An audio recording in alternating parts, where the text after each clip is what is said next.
और चलिए 8 बजे की बुलेटिन की शुरुआत 18 ब्रेकिंग के साथ कर रहे हैं। पहली ब्रेकिंग, देश के पूर्व प्रधानमंत्री अटल बिहारी वाजपेयी की आज जयंती है। बीजेपी इसे बड़े पैमाने पर मनाएगी। इसे लेकर कई तरह के कार्यक्रम आयोजित किए गए हैं। बीजेपी आज सुबह 7 बजे उनकी समाधि स्थल सदैव अटल में श्रद्धांजलि कार्यक्रम जो आयोजित किया गया था, यहाँ पर राष्ट्रपति द्रौपदी मुर्मू, उपराष्ट्रपति पीएम मोदी समेत बीजेपी के तमाम दिग्गज नेता मौजूद रहे।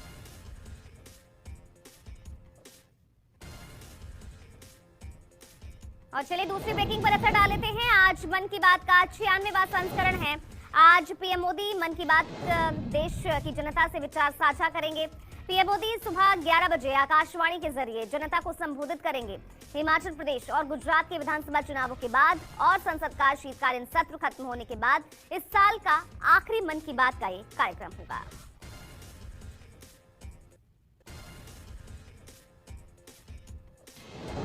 तीसरी ब्रेकिंग, दुनिया में बढ़ रहे कोरोना को लेकर लगातार स्वास्थ्य विभाग की ओर से दिशा निर्देश जारी किए जा रहे हैं। देश के कितने राज्य कोरोना से निपटने के लिए कितना तैयार हैं, इसका भी जायजा लिया जाएगा। और इसी क्रम में केंद्रीय स्वास्थ्य सचिव राजेश भूषण ने राज्यों और केंद्र शासित प्रदेशों को एक चिट्ठी लिखी है, जिसमें उन्होंने मॉक ड्रिल कराने के लिए कहा गया है।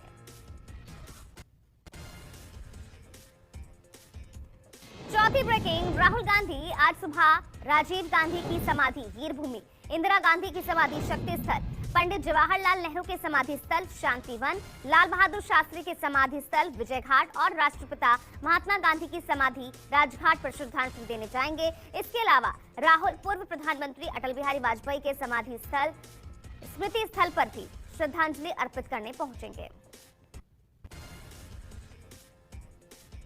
पांचवी ब्रेकिंग, भारत जोड़ो यात्रा लेकर दिल्ली पहुंचे राहुल गांधी ने शनिवार को दिल्ली के लाल किले से हुंकार भरी। राहुल ने अपने भाषण में बीजेपी पर जमकर निशाना साधा।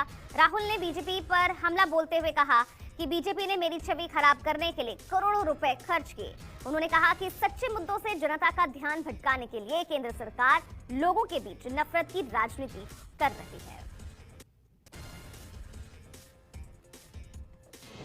छठी ब्रेकिंग, टीवी सीरियल अलीबाबा की लीड एक्ट्रेस तुनिशा शर्मा ने शनिवार को फांसी लगाकर आत्महत्या कर ली। 20 साल की उम्र में तुनिशा ने आत्महत्या की।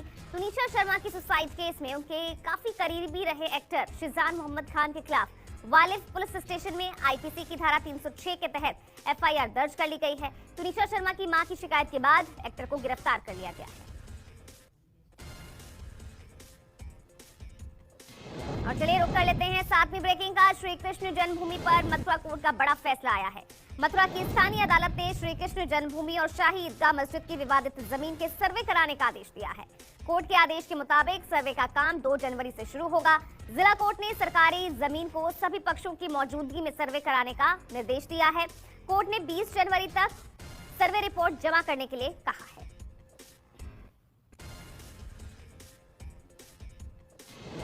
8वीं ब्रेकिंग, टेलीविजन बॉलीवुड की पॉपुलर एक्ट्रेस रजीता कोचर नहीं रही। 23 दिसंबर को 70 साल की उम्र में एक्ट्रेस का निधन हुआ। बताया जा रहा है कि एक्ट्रेस का निधन रेनल फेलियर की वजह से हुआ। पिछले साल उन्हें ब्रेन स्ट्रोक भी आया था। इसके बाद वो पैरालिसिस से पीड़ित थी। उनके निधन की खबर से इंडस्ट्री में शोक की लहर दौड़ गई है। 9वीं ब्रेकिंग, उत्तर भारत में सर्दी अभी और सितम ढाएगी। भीषण ठंड को लेकर मौसम विभाग ने अलर्ट जारी किया है। मैदानी इलाकों में आज सुबह से घना कोहरा छाया रहा। पंजाब, हरियाणा, उत्तर प्रदेश और चंडीगढ़ में कई जगहों पर घना कोहरा दिखा। हिमालय से आने वाली ठंडी हवाओं के चलते आज से शीतलहर का प्रकोप और बढ़ेगा, जिससे पारा 2 से 3 डिग्री सेल्सियस और लुढ़कने का अनुमान है।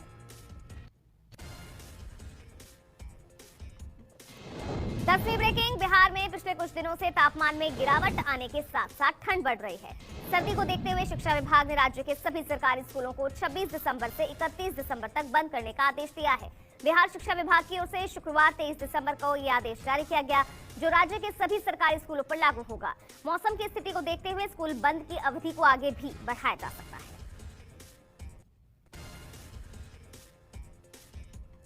11वीं ब्रेकिंग, देश के साथ साथ आज दुनिया भर में क्रिसमस की धूम है। शनिवार को क्रिसमस की पूर्व संध्या पर राष्ट्रपति द्रौपदी मुर्मू ने देशवासियों को बधाई दी और कहा कि ये त्योहार हमें एक दूसरे के प्रति दया और प्रेम की भावना रखने की प्रेरणा देता है। उन्होंने कहा कि क्रिसमस का त्योहार मानव जाति के लिए शांति और भाईचारे का प्रतीक है।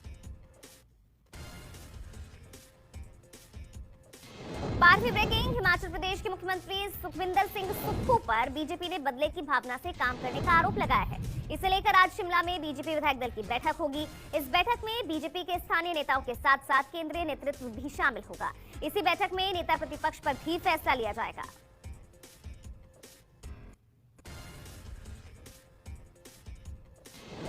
13वीं ब्रेकिंग, राष्ट्रीय स्वयंसेवक संघ यानी आरएसएस के प्रमुख मोहन भागवत आज और कल गुजरात दौरे पर रहेंगे। अपने 2 दिवसीय दौरे के दौरान भागवत कच्छ में संगठन के स्वराष्ट्र क्षेत्र के कार्यकर्ताओं की बैठक में शामिल होंगे। इस बैठक के जरिए संघ प्रमुख क्षेत्र में अपना आधार बढ़ाने के बारे में कार्यकर्ताओं का मार्गदर्शन करेंगे। इस दौरान राज्य के हर एक गांव में शाखाएं स्थापित करने पर ध्यान केंद्रित किया जाएगा।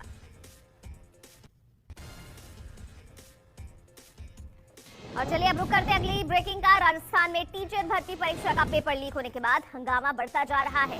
परीक्षा रद्द होने से गुस्साए छात्रों ने कई जगहों पर हंगामा किया तो विपक्षी बीजेपी ने इस मुद्दे पर सरकार को घेरने की कोशिश की। बीजेपी के राष्ट्रीय प्रवक्ता शहजाद पूनावाला ने राजस्थान सरकार पर हमला बोलते हुए दावा किया कि कांग्रेस के शीर्ष नेता पेपर लीक माफिया का समर्थन करते हैं और इसीलिए प्रश्न पत्र अक्सर लीक हो जाते हैं।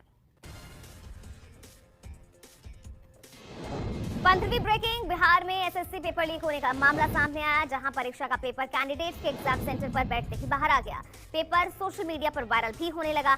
वहीं मामला सामने आने के बाद पुलिस ने इस घटना में शामिल 2 लोगों को गिरफ्तार कर लिया है। साथ ही पुलिस ने बताया कि एक पेपर देने वाले ने क्वेश्चन पेपर की फोटो खींचकर अपने साथी को भेजी, जिसने तस्वीर भेजी और जिसे मिली, दोनों को गिरफ्तार कर लिया गया है।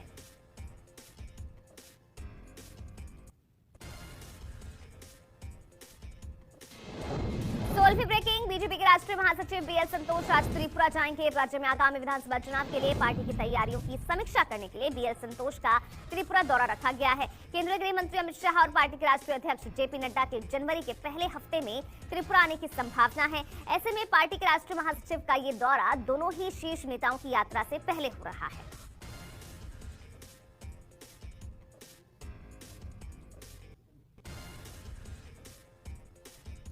7वीं ब्रेकिंग, अमेरिका में ठंड से लोग बेहाल हैं। यहाँ बर्फबारी के बीच हाल ही में आए तूफान के चलते लगभग पूरे देश में भीषण सर्दी के हालात बन गए हैं। उत्तरी क्षेत्र में तो कई जगहों पर पारा माइनस से कई डिग्री नीचे दर्ज किया गया है। बर्फीले तूफान की वजह से अब तक 16 लोगों की मौत हो चुकी है। मौजूदा समय में अमेरिका की करीब 60% जनता इस ठंड में किसी न किसी मौसमी चेतावनी को मानने के लिए मजबूर है।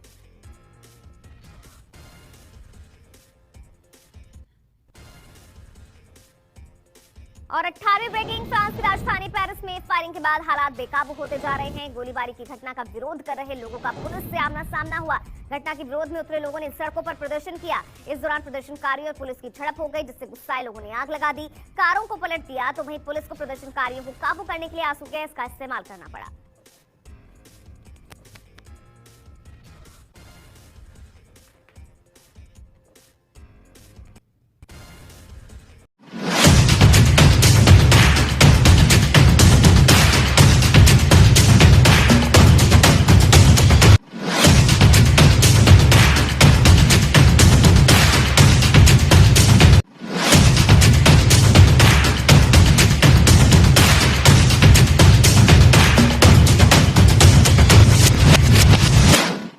ओनली 99 में पिज्जा अपने घर पर मंगवाए। अभी ऑर्डर करें रेस्टो वाले ऐप पर।